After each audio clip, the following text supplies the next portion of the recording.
PIFA Faisalabad Branch Committee has organized an interactive webinar on the recently promulgated finance bill, which now has become Finance Supplementary Act 2023.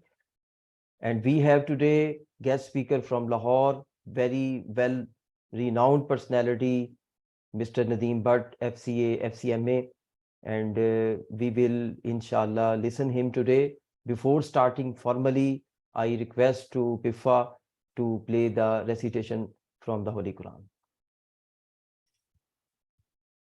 Bismillahir Rahmanir Rahim. Wal 'adiyati tabha, fal muriyati qadha,